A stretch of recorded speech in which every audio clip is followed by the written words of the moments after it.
What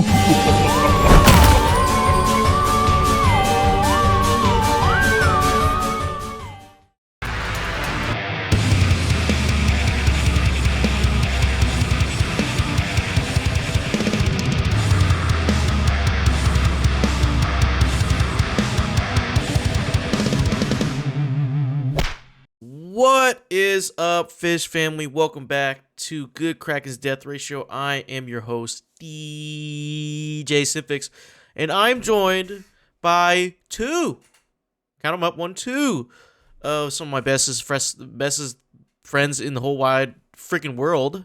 Okay, starting with the larger one, Ernell Pierce. Wow. Oh shit. Okay. Whoa, dude. Hey, bro. Aren't you 6'7"? Dude? Aren't you? Yeah. I am. Yeah, on a bad day actually. I'm a little closer to 6'9" on any other day of the week. But hey, man, what's happening? Nice. What's up, DJ? It's a good old Tuesday, my boy. Yeah. How are you doing this Tuesday, man? Tall. I'm doing tall. Yeah, 6'7". it's Standing Tall like Guy Mount Tuesday. Yotei, you know what I'm saying? It's tall guy Tuesday, baby. That's me. That's Yeah. me right here, standing tall. You know what I mean? Walking tall, if you will. Yeah. Right, Garrick? Tell him. No, okay. Yeah, it's good, man. I'm glad to be here. I'm excited to talk about a fun video game with you guys that I'm actually currently doing a little bit of like a money grind on right now as we speak. Wow, so he's doing a farming. He has a farming route. I can see in the game. I do. I have a farming right, dude. I've gained Already, probably man. 800 coin in the past like 5 minutes. It was crazy. That's insane. That's insane. It's good stuff, man. We're also joined by my friend with the terracotta haircut. It is Yes, sir. Garrick the Egan. What is up? I have had an interesting day. Very interesting. You told us it was sure did. yeah. Sure. I was reading that. I was like, holy fuck, dude. Holy shit. You can put your mic closer. You're a little bit quiet. Oh, sorry. Yeah, I forget there, about there that. you go. That's right. But yeah, no. Had an incident at my place of employment. Not gonna go into too many details because we made the fucking news, and I'm not keen to dox myself. Yeah, don't do that. Don't do that. You don't need to do all but that. we had a rough incident at work, or not at my work specifically, but like in and around my work. There was like 3 schools that were impacted by this, my school being one of them. It was super sucky. My wife's school was also impacted, and then the school in between our 2 schools was also impacted. So yeah, it was the long story short of is I got stuck at work and was like for safety reasons not allowed to leave the premises. You're just stuck at school. It's like literally had to go down and be like, so we can't actually go after they made the announcement, right? But thankfully all the kids were already gone, so just the adults left in the building. Yeah. And they're like, yeah, no. My admin was like, yeah, no, I can't let you go. And I was like, cool, that's all well and good. Just needed to be able to, call my second job to be like, hey, can't leave work. Yeah. Not gonna make it. And X amount of time, brothers. Wish me luck. Yeah, and so it was just a really interesting afternoon. And yeah, that was my day. Came home and started my next paint project as a form of therapy, and will continue said paint project after we are done here this evening. Oh hell yeah! Oh yeah! That's the way to do it, sir. That's the way to do it, man. Yeah. I like that for you. Yeah. But it took you long enough to finish that other one. Yeah. But I'm not judging it. This other one's already going a lot faster. Yeah, hell yeah. He's learning, DJ. Yeah. Well, before Garrick goes back to his paint project, we're talking about new games to add to your backlog. WTF is Xbox doing, and the Ghost of Sucker Punch's future, and so much more, because this is Good Kraken's Death Ratio, where we're slashing through the podcast space to be your source for all the nerdy video game news, reviews, and discussions that you want to hear each and every week. If you want to get ahead of the curve, you can head on over to patreon.com/goodkrakenpods, where you can submit questions and topics to the show, get exclusive content, and have early access to episodes before they go live on podcast and video services, wherever you like to watch or listen.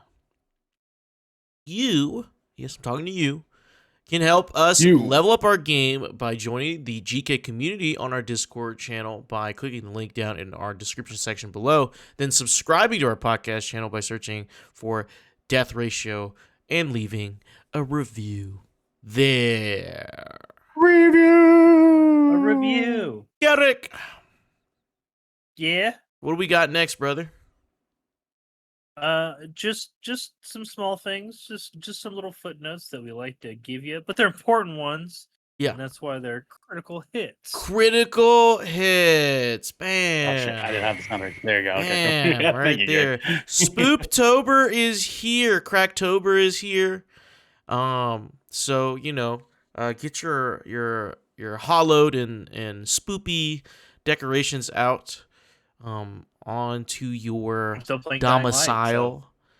I'm getting my Spooptober on. Yeah, get your Spooptober spirit on. We're gonna get some of that spirit going soon, as the month goes on, of course. Speaking of, going off kilter here, not in order.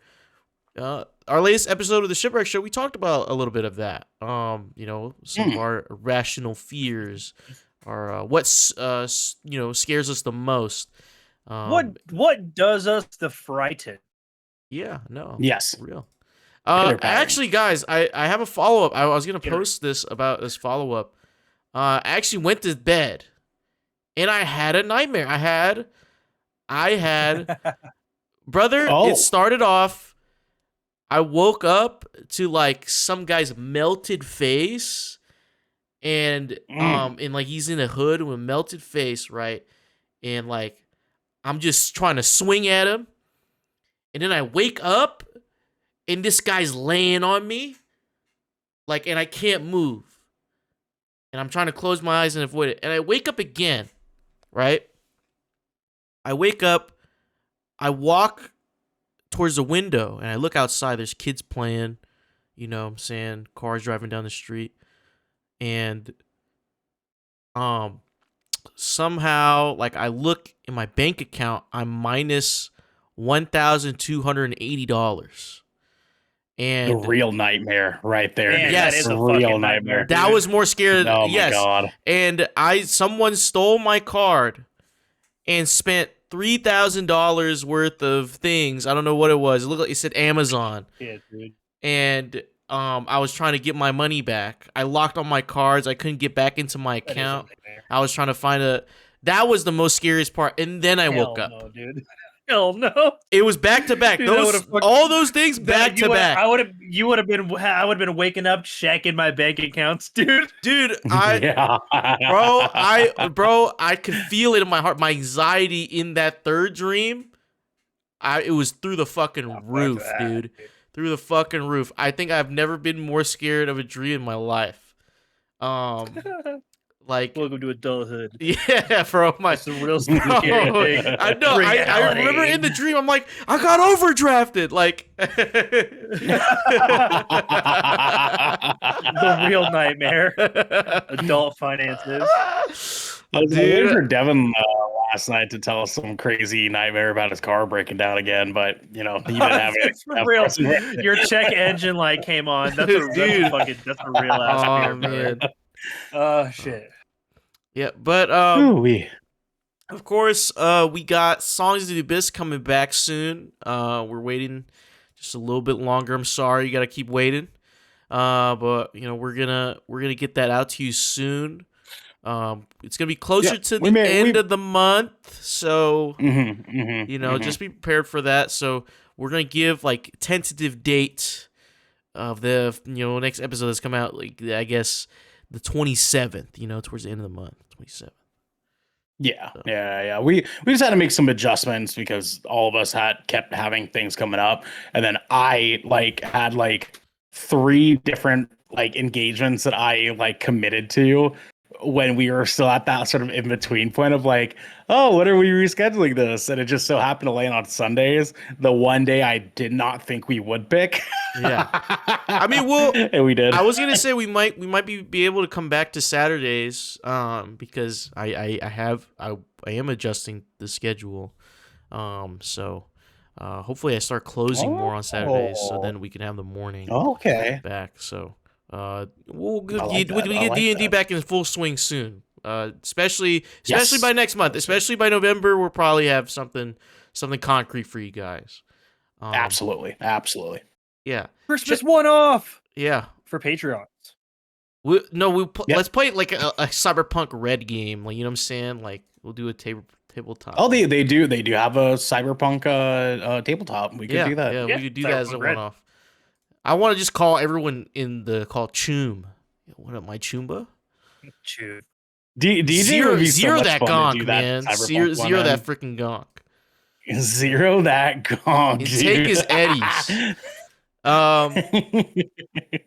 Also, speaking of gonks, we had 2 gonks go for a film review for Good Boy on 20,000 Films. Yeah. So go check that out. That's out now to go listen to and watch. Yes, sir. Yep, it was me and a very short guy. Yeah, very short. He's one of the shorter ones. Yes, of course. Yeah, especially compared to me. You know what I mean? Oh man, he's gonna message our staff chat tomorrow and be like, "You fucking bitch, dude." He's gonna be so mad, dude. All right, Ernell, what do we got next? If you pause your game and go, my good boy DJ, we have lots of stuff right in front of us. More specifically, in our line of sight. Line of sight. We are talking about what games are releasing starting today of today's recording, October 7th, to next Monday, the day before next recording, which is October 13th. And I will go down the list. Coming out today, we got Battlesuit Aces for P5, Switch, and PC. We have King of Meat for P5, Xbox Series X and S, and PC. Man, they have a game about me, bro. That's crazy. We have Sopa, the Tale of the Stolen Potato, for Xbox One, and PC. Yeah, they have a game about Devin. That's crazy. The next day, October 8th, which is tomorrow, probably when this episode goes live. Tomorrow. Kingmakers Early Access for PC. Shout out Kingmakers. Oh, I'm excited for that game. That's gonna be sick. Do you guys know that? Do you guys know that one? Have you been following that one? I've heard of it. I haven't been following super closely, but I am aware of its existence. So that is the one where you're playing as like a person who, in like modern time, goes back in time with like knowledge of like guns and rifles and shit, What and the you're fuck? doing like medieval warfare, but with like rifles and like. I see machine one guns and shit. It's screenshot. This crazy. guy is pointing a fucking AK-47 at a guy with a sword and shield. Yeah, dude, it looks like it fucking rocks, bro. I'm so stoked on this Is this game, an dude. RTS? No, dude, it's a third person. It's a like third-person shooter. What? Oh, Yeah, dude. Okie like chivalry, Yeah, you but can like find it with on more TikTok, guns. With more guns. Uh-huh. Chivalry, but with Yeah. guns. Interesting. Yeah, This- dude, it looks sick, man. Yeah. So we also have the next day Absalom for P5, P4, Switch, and PC. Don't know what that game is, but sounds cool. Look, art style looks cool. Yeah, Actually, I mean, whatever. I've heard the title for it before. I've heard the name Absalom. yeah. We have Absalom. Buy Sweet Carol. Coming to P5, Xbox, Switch, and PC. Hell of a game name. Yeah, it's very much so. Very much so. We also have We Were Here Together coming to Switch, October 9th. Good game, I'm These sure. names, dude, these names are starting to get like. Dude, I I video feel like we're game in names AI. Are getting like isekai translation, like territory. You're gonna love. You know what I'm talking about, right? You're gonna Like, love. You're shit's gonna love just the getting next one. You're gonna love the ridiculous. next one, Garrick. Yuka Replayly. This is I guess the remaster of Ukulele. For Ukulele, are you yeah. fucking with me, dude? Yuka Replayley. Coming to P5, That's so- Xbox Series X and that's S, so Switch sick. 2, and PC. That's such a good name, dude. Yeah, I guess a remaster. I guess for next gen, or sorry, not next gen, current gen consoles. Current gen. Because this was a last gen title for, I believe, PlayStation 4. Yeah, It's like a launch title, wasn't it? This is like was the no. This was a Kickstarter project that was like a fan oh slash spiritual successor to yeah, Banjo Kazooie. Yuka Replayley. Yep, shout out to them. October 10th. October 10th, we have Battlefield 6 for P5 or for current gen and PC. Yeah, gonna play that even Damn, what a though game. I know it's owned by Saudi Arabia. Yeah, well, Sorry, we're gonna have pre-ordered to get pretty used to that. Yeah. Damn, man, we're gonna play it, and I won't be able to review it because I won't be here. Fuck, man. Yeah, rest in peace. I have to do a write-in. Oh yeah, could do that. Also October 10th, we have Disgaea 7 complete for Switch 2, the second Switch. Deep cut, Disgaea. Yeah. We also have Dreams of Another coming to PlayStation 5, PlayStation VR 2, and PC.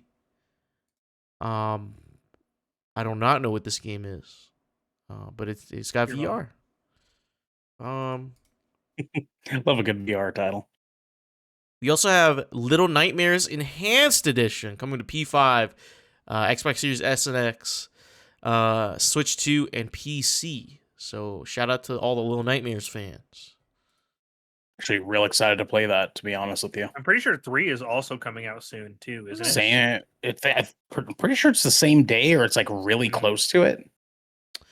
Yeah. We also have Pixel Junk Eden 2, which is the creators of Dreams of Another, also releasing a game on the same day for PlayStation 5, PlayStation 4, and PC. There's no screenshots of this. I just see a thing. I don't know. It's vaporware. I don't know. It could be a great Bro, game. it might be AI, bro. I'm not gonna lie, man. Might be AI. Well, actually, wait. This game released on Switch like 5 years ago. Is it a port? I'm guessing it's a port. We also have Snoopy and the Great Mystery Club coming to current gen Switch and PC. Game of the year right there. Sounds like it. And that wraps up our list of games coming out from October 7th to October 13th. Hell yeah. Love that shit. Oh yeah, fuck yeah. Hell yeah, Hell fuck yeah, bod. yeah. Ernell, what do we have next? Oh my boy. It's the meta minute. The meta minute. Oh yeah. Sweet. Oh yeah, this is our new segment. We cover worthy gaming news such as delays, seasonal game content announcements, and industry announcements, etc., etc. We wanted to do a big topic about this because it is currently what everyone's talking about right now. The talk of the town. It's the talk of the town. It's talk of the gaming sphere. Garrick, would you kick off our first story? Yes. And for listeners at home, we will be reading both of these articles and then having a discussion because they are connected. Yes. So By the I will hip. be reading an article, and then DJ will be reading his article, and then we will discuss. Yeah, posted at said 5:12 a.m. Bro, article. Wesley Yin Pool is working, dude. Fucking on it, dude. Because Microsoft confirms it scrapped the Xbox Game Pass discount on all games and DLC purchases, but it's giving subscribers more reward points instead. This is coming from Wesley Yin Pool over at IGN. Microsoft has confirmed it has scrapped the Xbox Game Pass discount on DLC purchases, instead giving subscribers more points for use in its reward scheme. Last week, as part of a controversial change made to Xbox Game Pass, Microsoft was found to have pulled the 10% discount on DLC for Game Pass games that Ultimate subscribers were able to get, seemingly in favor of its new rewards scheme. The news first emerged when the Call of Duty community noticed that the Ultimate subscribers were no longer eligible for the 10% off COD points purchases, as well as Black Cell, the more expensive version of Call of Duty's Battle Pass that can only be bought directly with real world money for $29.99. The discount has seen a the discount was seen as highly valuable for fans who play Call of Duty via Game Pass. But fans discovered the discount removal extended beyond Call of Duty to encompass the majority of individual DLC packs for Game Pass games. None of this was mentioned in last week's Ultimate subscription price rise announcement. Microsoft has now issued IGN a statement confirming the change and pointing subscribers to its official website for more information. This is not specific to any one game and reflects all games and DLC purchases. Instead of a discount on the purchases, Ultimate and Premium subscribers will earn 10% and 5% respectively in points when purchasing select games and add-ons from the Game Pass library. Ultimate members continue to have 20% off select games from the Game Pass library. On top of that, all reward members will earn points when shopping games and add-ons on the store, while Premium and Ultimate subscribers will earn even more, 2 times and 4 times respectively. See more detail on Game Pass rewards programs, and then they gave a link here. Clearly, Microsoft's play here, like so many retailers, is to keep your money swirling around its ecosystem rather than in your bank account. Microsoft wants its customers to spend the full amount and will then give the savings back to them in rewards points, so you can in turn spend those on gift cards, keeping the cash in the Xbox ecosystem rather than letting customers save their own money. It is the latest development in what has been a bruising week for Microsoft's Game Pass, which kicked off with a backlash over Microsoft's decision to raise the price of Xbox Game Pass Ultimate from $19.99 a month to $29.99 a month. To the latest development in which, sorry, I just read that. To justify the increase in price of Ultimate, Microsoft has increased the number of day one releases per year to 75 and added Fortnite Crew and Ubisoft Classics for the first time ever. There are also upgrades to Xbox Cloud Gaming, streaming quality, Ubisoft Classics, plus Ubisoft Plus Classics, valued at $7.99 per month per platform, is now part of Ultimate starting on November 18th.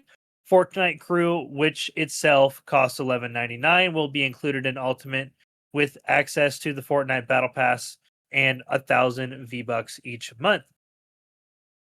The cloud gaming boost amounts to better performance. Ultimate subscribers exclusively quote unquote exclusively enjoy our best quality streaming and shortest wait times. Microsoft said, end quote, Microsoft said, Xbox Cloud Gaming has officially exited beta as part of our commitment to make gameplay smoother and more responsive, end quote. Microsoft has said the new $30 a month Ultimate price reflects this expanded catalog, new partner benefits, and upgraded cloud gaming experience, quote unquote. The new premium tier, which was called Standard, will add new Xbox published games within a year of their launch, but that excludes Call of Duty games. This means that if you want to play Call of Duty via Game Pass in a timely fashion, you're pretty much forced into paying for Ultimate. Over the course of a year, that's $360, and now you don't even get 10% off COD points or Black Cell. Fans are now running the numbers and reassessing whether Game Pass remains right for them. Black Ops 7, which just launched in beta form ahead of its November release date, is a $70 game, Microsoft backtracked on $80 after a gamer outcry at the cost of Obsidian's Outer World 2. IGN's poll on the issue, which now has over 32,000 votes, shows that 53.2% of IGN's audience will not subscribe to Game Pass at all. 20.7% said they were going for Ultimate despite the price rise. Mm. And to follow up that article, we have an article here by Austin Wood of Games Radar. The original news. Microsoft delays Xbox Game Pass price hike for existing subscribers in certain countries, but only for now and not for the US or UK. Microsoft contacted Xbox Game Pass subscribers in some regions to inform them that the service's recently announced subscription price hike will not take effect immediately for existing subs, but that new subscriptions will still be subject to the new rates. In a statement to The Verge, Microsoft confirms some often translated emails that have been floating around online today, October 7th. This price freeze will only hold for now, it seems, evidently in response to regional regulations that prohibit abrupt rate increases. Quote, at this time, these increases will only affect new purchases and will not affect your current subscription for the market in which you reside, as long as you are on an auto-recurring plan, the email reads. Should you choose to cancel your plan and repurchase, you will be charged at the new current rate, end quote. Microsoft notes that US and UK subscribers didn't receive this email because momentary delay doesn't affect them. We'll still be charged $30 a month for Xbox Game Pass Ultimate going forward over here, so if you're in the US or UK and canceled your sub when the higher price was revealed, but now you're kicking yourself thinking you missed out on this renewal deal, don't. You weren't getting a better rate anyway. Quote, current subscribers in certain countries will continue renewing at their existing price for now, in line with local requirements, Microsoft affirms in its statement. We'll provide advance notice before price adjustments take effect in these countries, end quote. The timing may raise an eyebrow, but this temporary delay is not a response to the backlash and canceled subscriptions Microsoft has weathered in the wake of its price hike announcement. It gives subscribers in some countries a grace period and will grandfather them in at the current rate for now, but prices are still going up. Quote, if any reason there may be changes to your existing account, we will notify you at least 60 days in advance, and you will have the option to cancel or change your subscription plan at any time, end quote, the email sent to subscribers adds. So there's at least a 2-month cushion here for people outside of the US and UK. So I guess good guy Microsoft, right? Good guy Xbox? Good guys there. Yeah, for sure. Dude. Yeah. Yeah. Looking out for the little guys, love that. Jesus Christ, dude. Yeah, man, I don't know. I don't know how you fucking feel about all this. Cause it's like, dude, on one hand, we know damn well that Game Pass was not a money-making thing for them. They've been very, very vocal and very transparent about them not really making money off of Game Pass. That was never really the intent. The problem is that they also, with like their whole fucking chest, pretty much made it sound like we're okay with not making money on this. We don't need money, right? We're Microsoft. But then they were just like, oh, but it is profitable though. Right. And then they backpedaled that.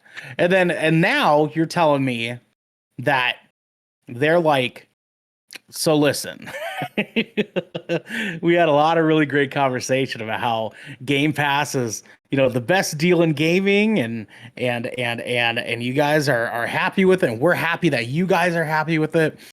Unfortunately, we can't afford to keep doing it. Yeah. Like it's just, it feels both unsurprising and wildly disappointing at the same exact time. Because I really was just holding out hope that Microsoft really was being that guy. You know what I'm saying? Like they were just dick swinging this game industry. I mean, after they price hiked the Xbox 3 times in one fiscal year, I think we were staring down the barrel of bad fucking news. Yeah, and like you know what?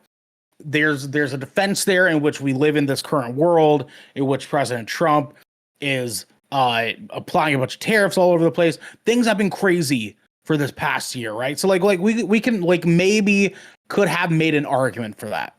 The Game Pass thing is just like there is no argument for it, right? Like there is advantage of their consumer base completely and wholeheartedly. Yeah, because what good could come out of this, right? They make money and lose a bunch of subscribers at the same time. Because listen, we saw that page crash. It did, dude. I already had happened to cancel mine back in like the beginning, like the late August, because like I was just broke and happened to not really be using my Xbox at the time. But like after the price hike was announced, I was like, well, now I'm definitely not going back. Like I don't use it enough to justify it being $30.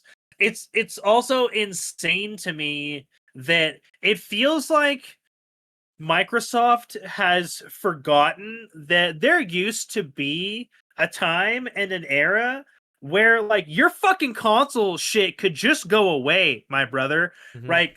Sega, anybody? Sega, anybody? Like Sega don't make consoles no more because Sega made fucking bad plays with their marketing and their consoles and the way that they did their shit, and they ran out of fucking money. And now we've lived in the era of Nintendo and Xbox and PlayStation for so long that it feels like they've forgotten that they're also expendable, right? Like PC has so much more access, and they're almost making their own consoles obsolete anyways by doing the Xbox Play Anywhere initiative, right? Why would I if I had any sort of real PC power, I would just be doing PC Game Pass, and that's it.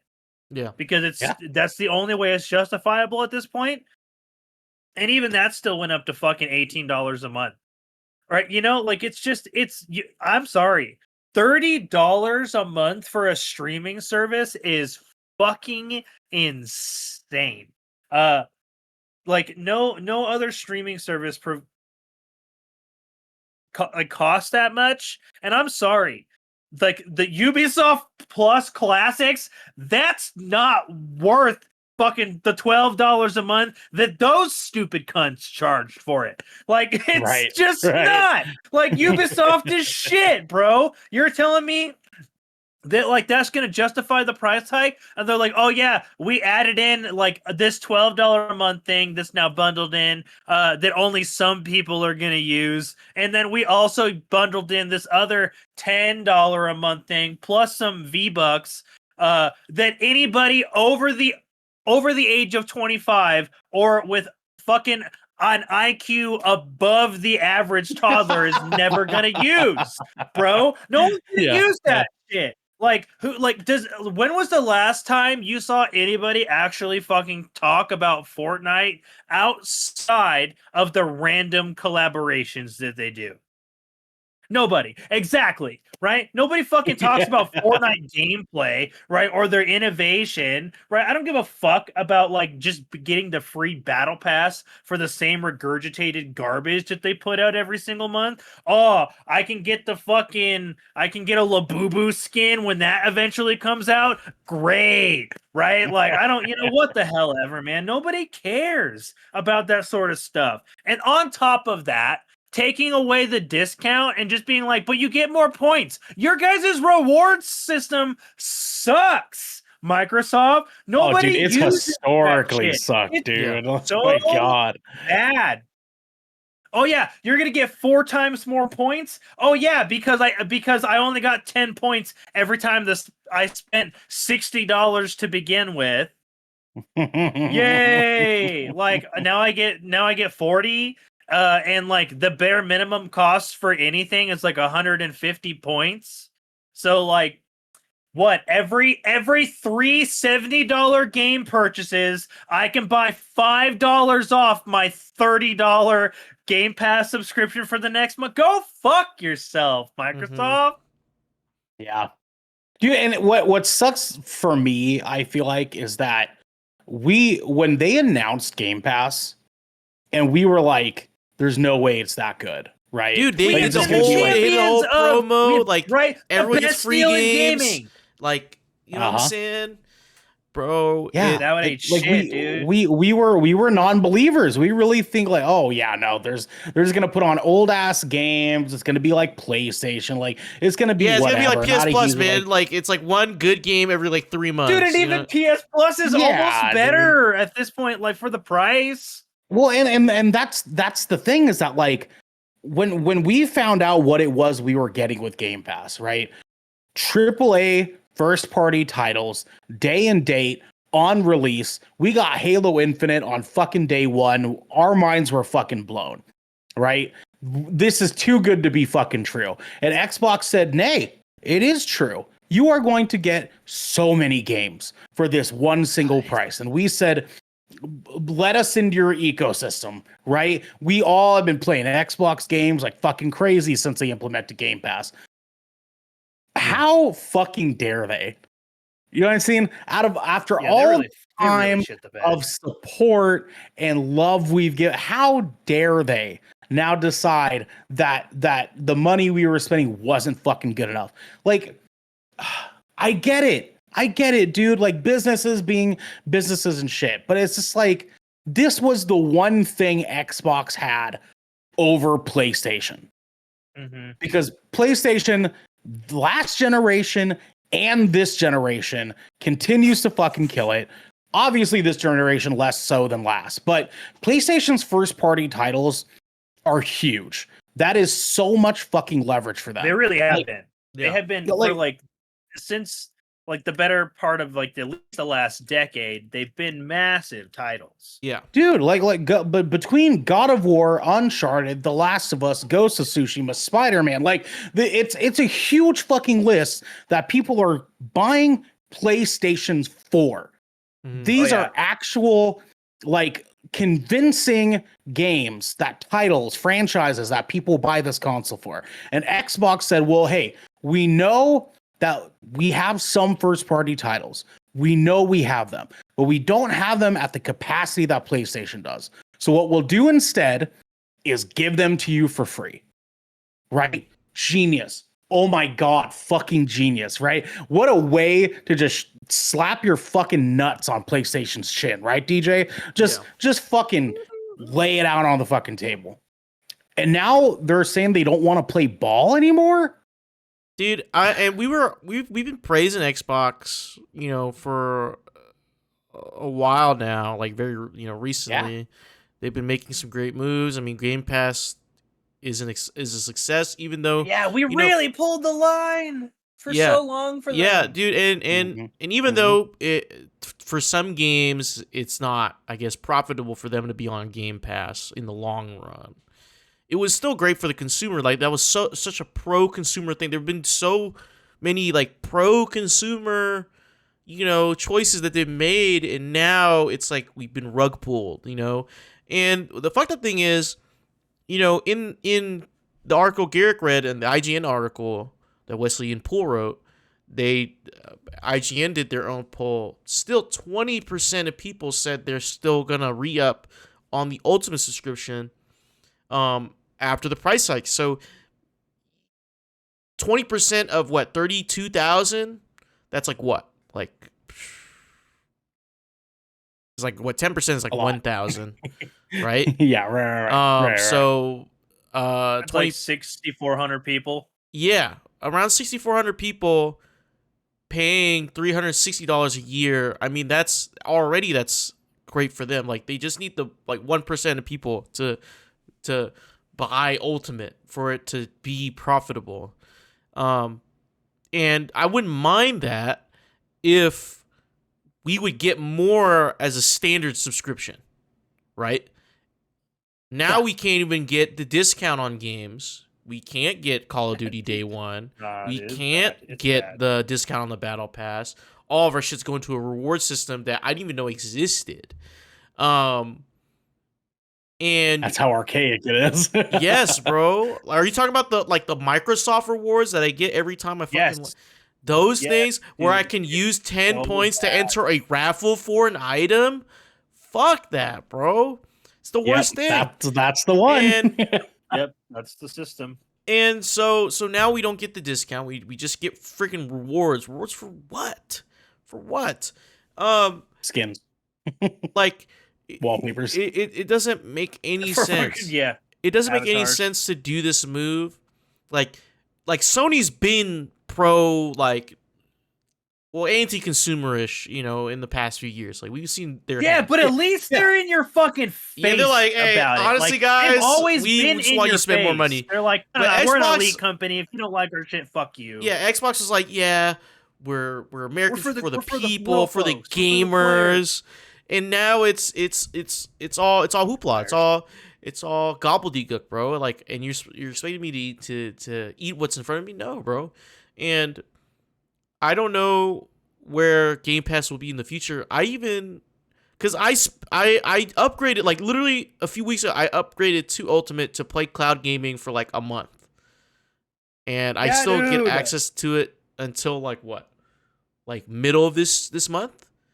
And I was thinking like, damn, okay, I could, if more titles come to the cloud gaming, and I might keep Ultimate, or I might re-up, because I already canceled the auto renew. So I was like, well, maybe I might turn it back on if I get more use out of this. But now I'm like, fuck no, dude, $30 a month.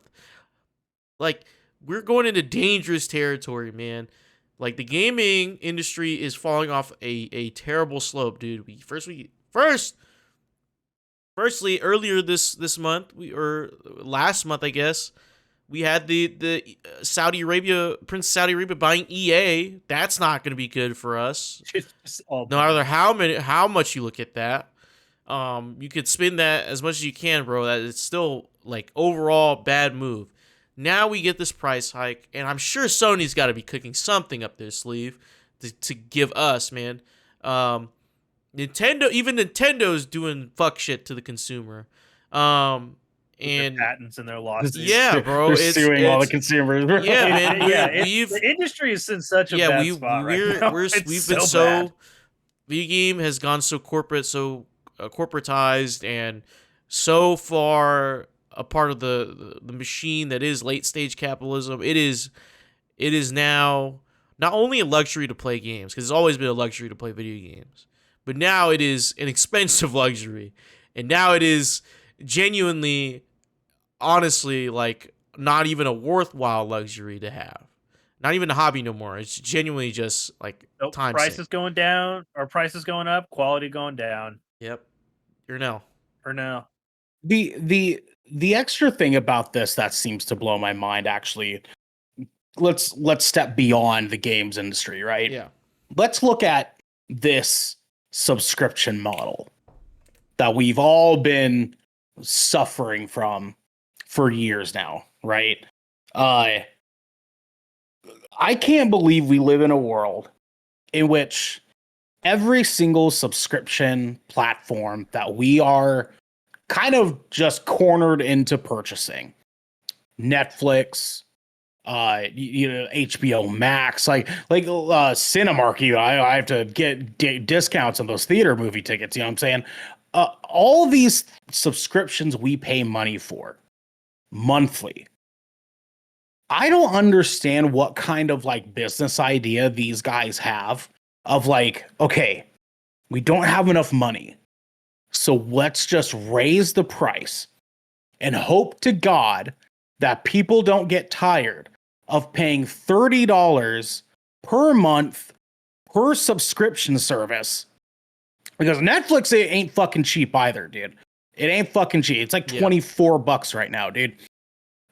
It's jaw-dropping to me that they would all think that we collectively, as a human society, can afford $30 for Netflix, $30 for Xbox Game Pass, $15 for PlayStation Ultimate, right? Or PlayStation Plus. $15 for Peacock. $18 for HBO Max. Like, I pay for like 90% of the shit.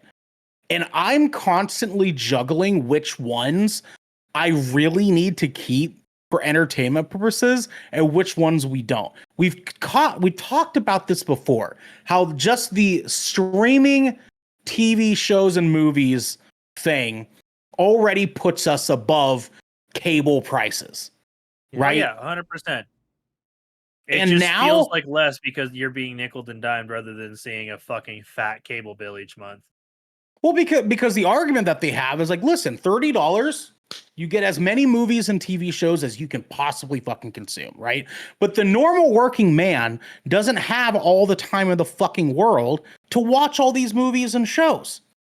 I hardly get a fucking hour in the day to watch something that I've been wanting to watch. That means like of my 6 days available to even watch something during the fucking week, I'm paying for 6 hours of it a week, 24 hours a month. I'm paying 24 hours a month of entertainment. And this justifies it to them? Like, at scale, they really think. So my question really to you gentlemen, to kind of put this on a bow so we can move on, is Xbox going to backpedal this? Are they going to walk this fucking back? Or are they going to commit? Are they doubling down? I think it's a double down, bro. You heard that second article. That second article proves that they're not going to roll it back. Damn it, man. Damn it, boys. Oh, God, I hate that. I hate that so much. I don't know. I mean, I guess we're just suffering the late stage capitalism, like DJ said, and we just have to it's fucking deal with it. Times all around. Or vote for with our wallets. You know what I'm saying? And it sucks because I would love to be happy with Game Pass. I would absolutely fucking love that. But no, absolutely. Keep jacking up the fucking prices. I bet you watch, DJ, you're onto something. PlayStation, they're gonna increase PlayStation Plus, dude, by like $8. Watch. It's either gonna that, happen. It's gonna happen. That or they're gonna do the pro consumer thing, and then we're all gonna be like, "Oh shit, PlayStation!" They'll just they'll take advantage of the moment of weakness from Xbox, and then we get suckered in again, bro. I don't know, bro. It's just I think it's introducing Chris a holiday season, right? Introducing PlayStation's Play Pass, right? They flip the fucking script on us, and they say, "Look, all the PlayStation games you want for $15 a month, bro." Like, how crazy would that be, dude? How fucking they would never. They would never. I know. Wishful thinking, dude. That's okay, man. Anyways, fuck Xbox. Yeah, truly, bro. Man. Well, cheers to that. That wraps up for the Meta Minute, and we're gonna. That's the news. Go into what we're going into. What are we going into?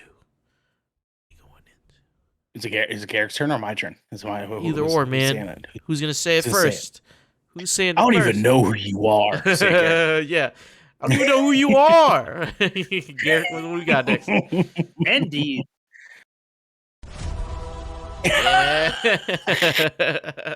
We got the end game. This is our headlining segment. We cover priority topics, do team reviews, and have discussions around all things relevant to gaming. And today we have Ernell for one reason only. Talk about how tall I am. Let's go. Yeah. He's gonna be talking about Ghost of Yotei. He's gonna give us his review. Ghost of Yotei, developed by Sucker Punch Productions, no longer a studio. Sucker Punch Production. Published by Sony Interactive Entertainment. Their previous titles include the infamous franchise, Sly Cooper franchise, and of course, the game that came before this, Ghost of Tsushima, the hit Game of the Year nominated Ghost of Tsushima, which I recently re-downloaded to play again. So good. Good choice. Goddamn good game. Ghost of Yotei released October 2nd, 2025 for the PlayStation 5 only, and we will only see it on other platforms in like 5 years. So, A year and a half minimum, but yeah.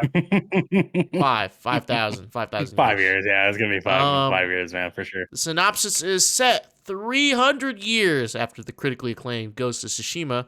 Ghost of Yotei is a standalone experience set in 1600s rural Japan. The story follows a haunted lone mercenary named Atsu. Thirsty for revenge, she travels through the beautiful, rugged landscape of northern Japan, hunting those who killed her family many years earlier. 16 years after her family's death, Atsu's quest across Ezo brings her to unexplored lands in search of a gang of 6 outlaws. But she finds much more than vengeance. Throughout her journey, Atsu will discover unlikely allies and greater bonds than she could have imagined. And now I shift it over to Mr. Ernellius for his review of Ghost of Yotei. Yes, sir. Listen, I was a huge fucking fan of Ghost of Tsushima.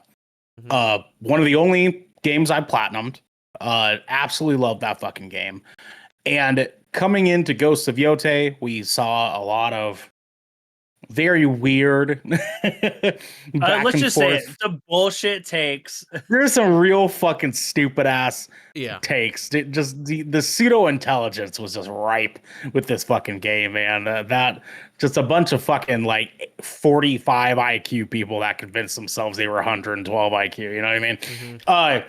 Anyways, when we found out this game was coming, we were obviously fucking hyped. All three of us here are fans of Ghost of Tsushima. What a great way, a great game to follow up on. Yeah. And I'm happy to say, gentlemen, this game is better than Ghost of Tsushima. Better? It's better than Ghost of Tsushima. So let me start with why. Okay, so let me go here. So as mentioned, this game is 300 and specifically 329 years after the events of Ghost of Tsushima. This is a standalone title.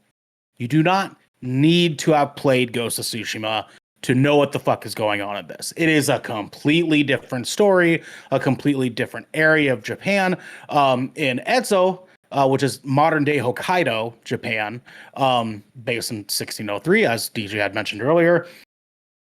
Our story being focused on Atsu as this sort of revenge story of a little girl who was left to die when her family was murdered in front of her. And the people that murdered her are these 6 masked men, all wearing different masks, Oni mask, a dragon mask, a spider mask, a fox mask. And Atsu survives the event, joins a group of mercenaries, and fights in the south of Japan for 16 years, training herself to learn how to kill so that she can come back to Ezo and slaughter these 6 fuckfaces the way that they did her family. Classic revenge story. What some of you might notice is that this revenge story is actually very similar to another game that recently came out titled Assassin's Creed Shadows. It is almost identical in overarching plot. It is. Assassin's Creed Shadows is a girl whose father gets killed, and the group of 7 masked men, all wearing different Oni masks, tried to kill her, and she survives, and now she is driven by revenge to kill the 7 fuckfaces that tried to murder her and killed her father. And the entire story of Assassin's Creed Shadows is her meeting with Yasuke and how he helps her get that revenge that she wants. This has that difference. There is no Yasuke in this, but the overarching plot is pretty much the fucking same.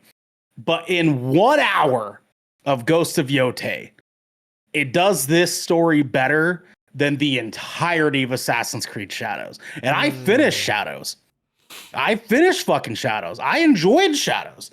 I enjoy this fucking more. Because if you guys can remember, Ghost of Tsushima has one of the best video game openings of all fucking time. Right? So good. That downhill ride going into battle as Jin Sakai, and you're just going down, you slaughter a bunch of fucking Mongols, and your dad's an asshole, and like all that shit unfolds or whatever, and we are immediately committed to Jin Sakai and his fucking story, right? This starts out showing us this poor girl getting stabbed into a fucking tree while her family's home burns to the ground. Jesus. And her mother and father and brother are lying there dead in front of her with these 6 masked men saying, "We gotta kill her." and that's how it starts. And then the first moment that you start taking control, Atsu walks into a village in which one of these masked men are apparently there, drunk, celebrating, having a merry old fucking time. She walks up on this dude and his little outlaw gang and just tears their assholes through their fucking mouths. You slaughter this whole fucking crowd, and the last moment of this intro has you 1v1ing the snake. And Atsu becomes renowned in Ezo for being the woman that killed the snake. And that's how things kick off in this game. You immediately have an entire open world that you can go to. Immediately, like not like section off like in the original. Right after that intro, it gives you this beautiful little intro of your horse, you galloping through a forest, and you jump over this log in fucking slow motion. It's the sweetest goddamn fucking thing ever. You jump over this log, and there's this beautiful open field scenery of you on your horse just galloping straight forward. And it's welcome to Esso, right? And you just go. You just go, dude. And the beautiful part about this game, I feel like, because I was also a really big fan of The Witcher 3.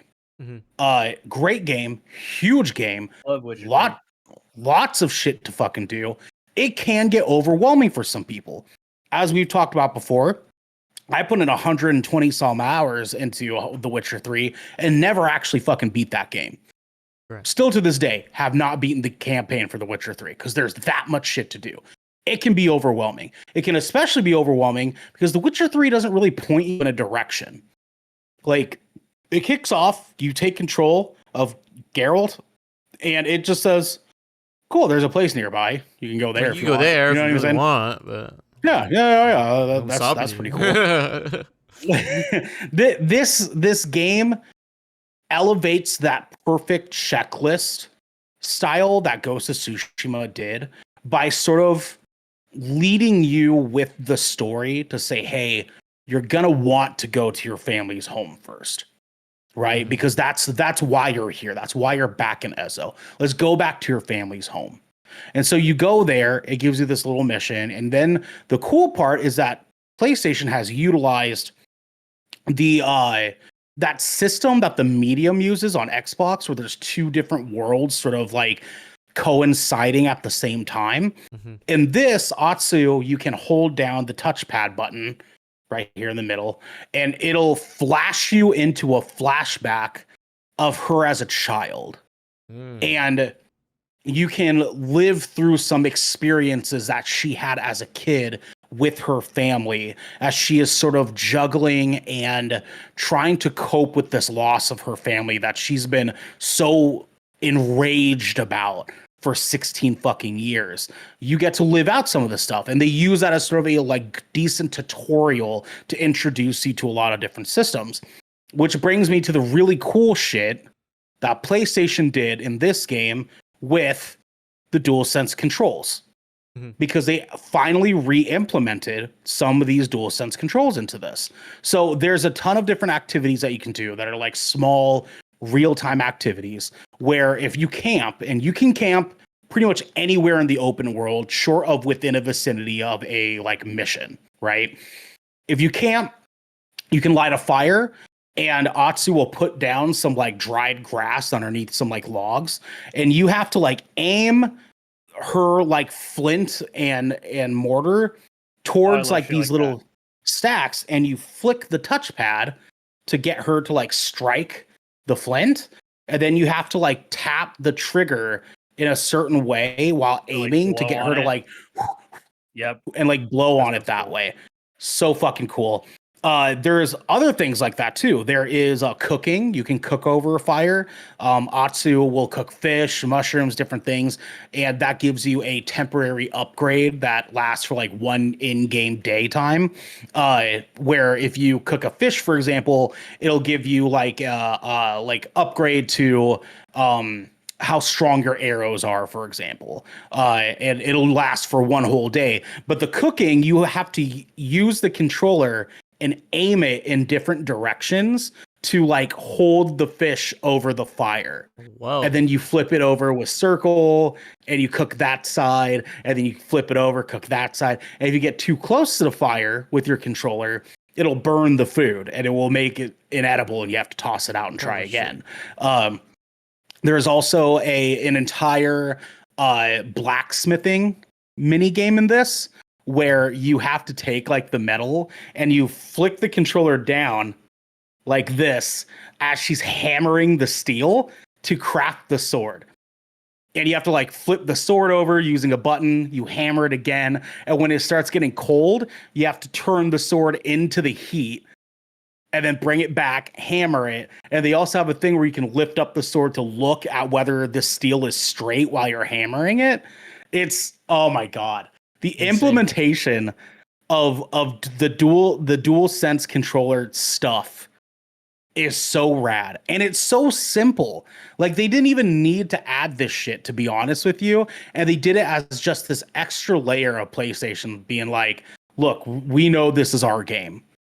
This is our fucking game. You're here for this. You know what I'm saying? There's even like a painting mini game where you drag your finger across the touchpad to paint brush strokes in different paintings. It's fucking sweet, dude.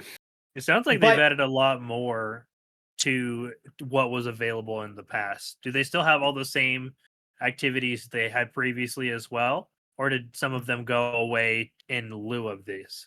They have only added, they have not really subtracted. So they Okay. still have fox dens. They still have like the shrines that you have to like pray at. The wind compass is still there. That is still your main source of direction for different goals that you have to go towards. They've added a few things. One, like bears. Those Oh, are shit, way okay. more That's crazy. prominent in this. Bears will fuck you up. Oh my God, I got my ass beat by a bear so fucking hard the other night. There. Yeah, rightfully so. Like, definitely. And then they had the audacity to have me go to like what's called a reliquary of peace. It's like another sort of like shrine that you can like pray at to get another character upgrade. I went there and there were two bears. I had to like call my horse and freak out and fucking run away on my horse just to escape these two bears. I went back and I got like they have two different bows in this now. There's a short bow and a long bow. And Yeah, they had that in the first game. Right. The long bow has like the harder arrows that can go longer distance and do more damage. Mhm. I had to like from like a mile away just fucking snipe Snipe these hoes because I can't, dude. I can't get my ass beat like that again. There are. Yeah, there's a couple of a few things that they've added to sort of like mix up the pot a little bit. But I think my favorite thing about this game is that they took everything that we loved about Ghost of Tsushima and they just scaled it up. So, Garrick, DJ, I'm sure for you guys, one of your favorite things to do in Ghost of Tsushima was the 1v1 duels, Yeah. right? Yes. And there's not really that many of them in Ghost of Tsushima. There's, I think, eight total. Oh, the ones where like you literally would go to like a cinematic area and there would just be like a person and then you literally yep. yeah, those were badass. Yeah. Full on samurai duel, super fucking sick. They're all over the fucking place in this game. Hell yeah. All over. I think in my what I'm clocking in as 21 hours right now, I've done upwards near 25 because there's an entire like side mission that you have to go through where you're hunting down this guy named Takezo who has this like secret move that like Atsu's like, oh, I could use that to kill these fucking mass pieces of shit, right? And so you have to kill a bunch of like guys that are standing underneath duelist trees and 1v1 those fuckers, right? But then they also implemented bounties. So you have to collect bounties, go fight these fuckers, beat their ass in a 1v1 fight, and then come back and collect your money for it. Oh, Jesus. And there's a fuck ton of them. I've done like 14 of those motherfuckers. There's 5 dueling tree guys. Then you have to fight another dude who's like directly involved in that story. There's random Ronins scattered all across Ezo that just know that she's the one that killed the snake and they want her bounty because your bounties scattered all over the place too. So there's actively people trying to hunt you down as you're just traveling across the country trying to get more information about these guys. And that is the transition I'll go to for the base core of the story, with you having to follow information to find out where these 6 people are.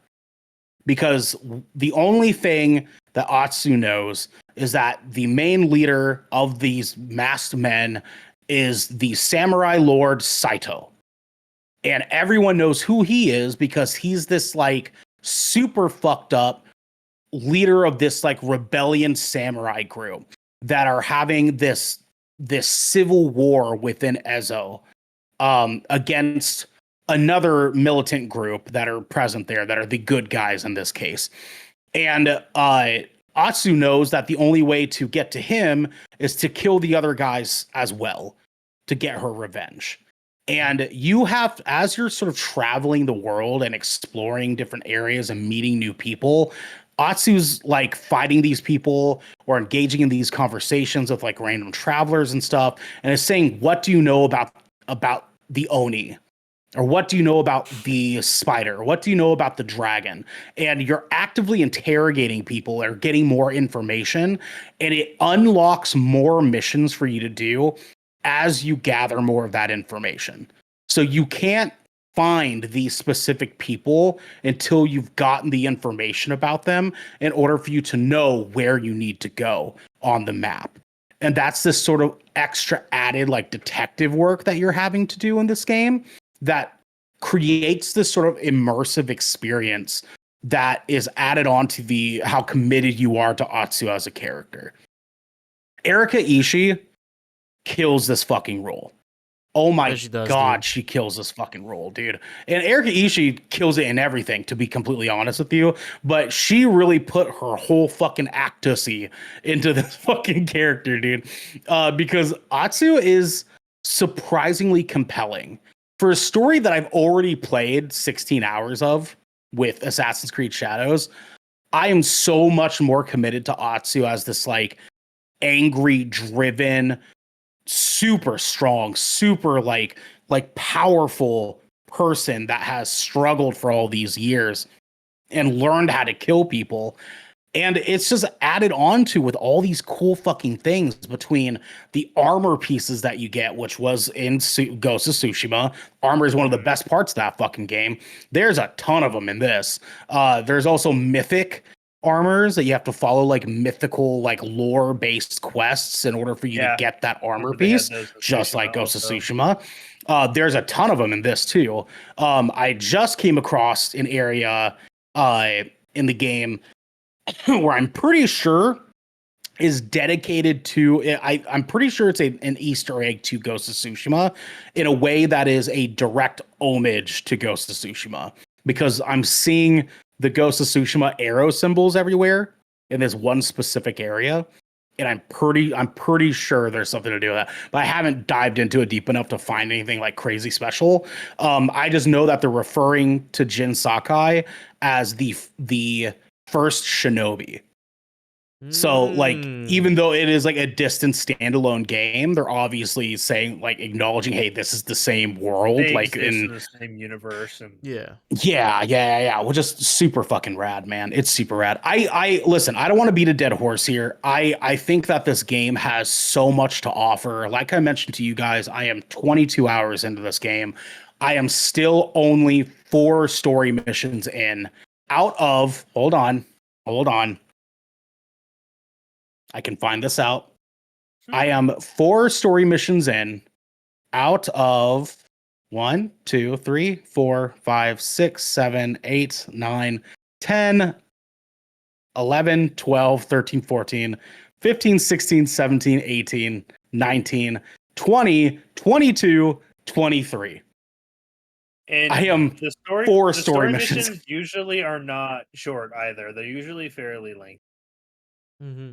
They are, dude. And they have such cool shit that's happening in them too to like make that time not feel like fluff.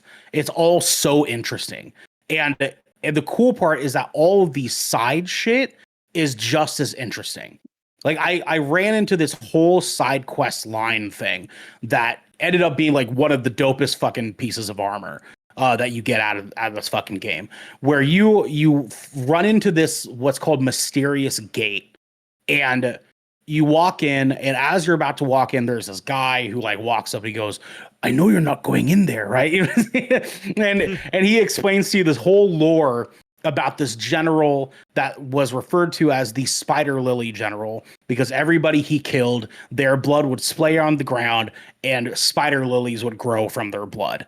And he was this renowned fucking general who had a kid, and he retired from going to war. And unfortunately, when war started coming back to him, he started training his daughter on how to fight, and he accidentally kills his daughter. And so what you find within this mysterious gate is this whole story about this general who has grieved the death of his daughter because he accidentally killed her and is in denial about her death. And so his ghost hasn't passed on into the afterlife because he's still grieving the death of his daughter. That's a side mission. like Yeah, a side mission, boys. Like, holy fucking shit. Like every you know, like when you guys play an open world game and you run into like a random traveler, right? And they're just another carbon copy of like another random traveler you ran into 4 hours ago. You know what I'm saying? And they're like, oh, can you go get this thing for me and bring it back? And I will give you 200 gold. You know what I'm saying? And that just gets so tired. Quest. Yeah, the casual fetch quest. It gets so exhausting after some time. Right. This has fetch quests, but every single fetch quest is so different. So fucking different. They actually have stories. They have like characters that matter. They have consequences. They like it feels like a lived in world. And that's like the best part of The Witcher 3. That's the best part of pretty much every open world game that we love and enjoy over time, with how lived in it feels. And this feels just as lived in as some of the best open world games as we've ever fucking played. And then on top of this too, the cool upgrades that Atsu can get doing all these side missions are just fucking rad. I mean, they have the classic, like, you're upgrading your character, you get another skill move and stuff like that. But instead of just like, if you can remind me, I think Jin had his katana, he had the like kunai on the chain. He had, I think, like 2 other weapons, if I remember correctly, in Ghost of Tsushima.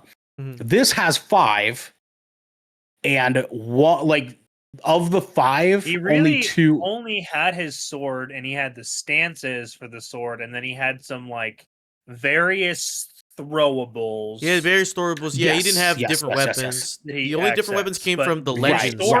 The legends mode. Yeah, he had his sword, and he had the different stances. But I heard they got rid of the stances in this. They do not have stances anymore. That is in fact correct. They've done without the stances in this. They've replaced the stances with different actual melee weapons. So in this, you get the katana as the first one. You get dual swords, and that is a skill that is taught to you by a guy in a dojo, which is fucking cool because you have to go through this whole regimen of like Atsu having to teach herself how to use her left hand correctly. And you guys know like the bamboo cutting activity in Ghost of Tsushima. Yeah. You have to like input the numbers before she hits the bamboo. And in this particular training, they made the buttons harder to hit on only the left side of the controller to simulate the difficulty of her Like using learning her to left use it. hand to cut That's things. badass. It's fucking sick, dude. There is an Odachi, which is this like huge fucking Long katana blade. sword. Yeah. Pretty much. Yeah, it's a long ass fucking sword. You get a glaive, actually, you get a spear in this game, and Hell then you yeah. get a kunai on a chain that you can actively use to like throw at people, pull them in towards you. You can cut them with it, and that's really rad as well. And then you have your two bows. You also still have throwables in this. You can toss down smoke on the ground. You can throw kunais at people. That is still implemented in this too. But the combat not having the stances, strangely enough, makes the combat a lot smoother. Because now you're, instead of juggling stances, you're kind of just like juggling like the person in front of you and like what weapon you need to be using against them. But it's not like if you use a different weapon that you're going to get like ass fucked. You can still use the same weapon if you prefer that. You're just going to have a more of an advantage if you use a different one. Right. So Yeah. it smooths out a lot of the kinks that Ghost of Tsushima had. And it just feels to me, to kind of tie things off, that Sucker Punch listened to all of us about the things not only that we struggled with in Ghost of Tsushima, but that we really, really enjoyed from the first game as well. Garrick. Have you played in with Watanabe mode? So they actually have more than just that. Yeah, I know, but that's the Samurai Champloo one, and it's the one I care about. Yeah, I haven't seen, yeah. dude. I have So not that seen one's- any clips of that. Like the people have had this game for a few days. I've not seen a single clip with that mode on. So there reason. is they brought back Kurosawa mode, so you can play the game in black and white. Of course, still. yeah, hell yeah. They brought Watanabe mode. That is when it plays like lo-fi beats underneath like the whole game, pretty much, and you're effectively changing the music, which effectively changes like the tone of the game. Weirdly, I played in that for like an hour. It was fucking sweet, but I was like, I want to be immersed right now, so I turned it off. I turned it off just so much. Dude, it's cool. The music they made for that was fucking rad. But one of the fun ones is they also added Miike mode, which is the director that is known for samurai movies where there's just blood fucking everywhere. Yeah. And so you have this mode where everything gets muddier and everything gets bloodier. And so like there is like decapitations, there's like arms that get like cut off and shit in just like the regular mode. But in Miike mode, you're like cutting dudes and there's blood spraying across the grass and shit as you're doing like one blaze. It's fucking so metal. I also turned that off too. From that mode. Yeah. Oh, dude, it's and you can see it in the grass, dog. You can see it in the fucking grass. Oh, I bet. And obviously you can see it on Otsu, you can see it on the person too. But the cool part is that there's just like those things, there's so many just small details that they do so well in this game. Like now when you like attack in the grass, your sword will actively cut that section of grass as you like stroke your blade through it. Yeah. And so like if you're in a hiding spot, like tall grass, and you attack somebody in that grass, you will cut that grass and no longer be able to hide in that spot because you've cut it all off. And so yeah, it's no longer tall grass, you know what I'm saying? And so like they've done it in a way that like it's not just like Zelda where like the grass gets cut and now it's short. It like follows her stroke pattern and angle. So if she's like downward right, it can be taller, swings her blade, and shorter. It'll be like a diagonal cut in the grass, dude. It's, oh my god, it's so fucking cool. Love those details. The details, beautiful. They really fucking listened to us here. They knew that they wanted to top Ghost of Tsushima, and the big question was, how do you get better than Ghost of Tsushima? Well, the answer is Ghost of Yotei. Boys, I'm very, very fucking happy to tell you. Before I give my official sort of rating, do you guys have any questions that I might not have filled? Garrick, you got any? No, I had a bunch of questions written down, but you answered most of them just as you kind of went. The only thing was Sweet. the Watanabe mode. Fuck yeah. DJ, you're also a fan of Ghost of Tsushima. Did you have anything you needed to know before stepping into Ghost of Yotei? When's it coming to PC, man? When's it coming to PC, man? 5 years, brother. 5 years. Man, god damn it, dude. I'm Too long. too long, dude. Well, Honestly, I'll tell you honestly, what. too I'll long. tell you what. If they put Ghost of Yotei out sooner than later, and they put out Legends mode in crossplay, I'm playing one that was shit with you crossplay. boys. It was I'm cross- playing that Legends shit was with you crossplay. boys, dude. Yeah. I cannot tell you. I was just telling Garrick this, DJ. I played fucking hours of Ghost of Tsushima Legends. Hours of it. I loved it. I was playing online with randos and shit. It was a fun fucking time. I got like pretty much all I think it was 3 or 4. It was 4 characters that you could pick from. I got all 4 of my characters. 3. Perfect. Thank you. I got all 3 of my characters maxed the fuck out. I was so fucking stoked. But I eventually had to stop playing because I just didn't have anybody to play with. And playing with randos is like there's some elevated shit in Legends mode that is really difficult to do, a la like raids that they started introducing.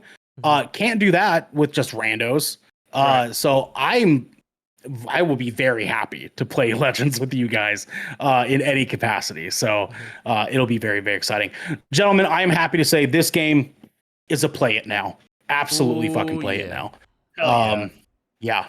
This is worth getting a PlayStation 5 for. They even added a ray tracing mode in this, which is this like crazy cross between like performance and Is that where it's like the 1400 with 40 frames per second? it's 30 frames per second still, but it has this like added contrast that they put into it to make like the light more visible and more like light like, if you will. It's crazy some of the details I noticed once I switched over to that, because I played in all 3 because I want to see how which one I like the most. And the ray tracing mode, which comes on the basic PlayStation 5, this isn't a exclusive PS5 Pro thing. The ray tracing mode is fucking sweet. You can see like sweat on people. You can see light brimming through trees. If you guys look at one of the screenshots that I sent in our like GK like gaming chat or whatever, there's one scene that I got a screenshot where she's wearing her rice hat, right? And you can see the reflection of fire beating through the like woven cracks of her hat onto her face. Like you can see the light reflection through the fucking hat, dude. Yeah. I am and Red Dead is one hell of a fucking game to be even competing with in this way. But honestly, I think this does compete. It's not quite as like in depth as Red Dead is, obviously, because Red Dead is like a like that was meant for the details, right? It's like a decade long fucking endeavor, Red Dead 2. So I mean, like obviously that's gonna be like a whole different fucking story. But yeah, this is a hell of a game. I'm happy to say it's a hell of a game. I'm happy to say that I'm probably gonna reach out and try to fucking platinum this one too. I'm very happy with it. I'm very pleased, and I cannot wait for you guys to play it as well. And I will be playing it soon. Yes, sir. You got to finish the beast first. So I do. And that's me. No. Yeah. Well, thank you. You guys heard it first. Play it now. All right, play it now, and hopefully you will play this episode now when it comes and releases to your ears, because this has been Good Kraken's Death Ratio. We're your source for all the nerdy video game news, reviews, and discussions you want to hear each and every week. If you like what you heard, you can head on over to patreon.com/GoodKrakenPods, where you can get exclusive content, discounts on merchandise, and have early access to episodes before they go live on podcasts and video services, whatever you like to watch or listen. You in the red hoodie, You can also help us level up our game by joining the GK community on our Discord channel by clicking the link down in our description section below. Then subscribing to our podcast channel by searching for Death Ratio and leaving a review there. We have to go, everyone, but until next time. Fuck Xbox. Fuck Microsoft!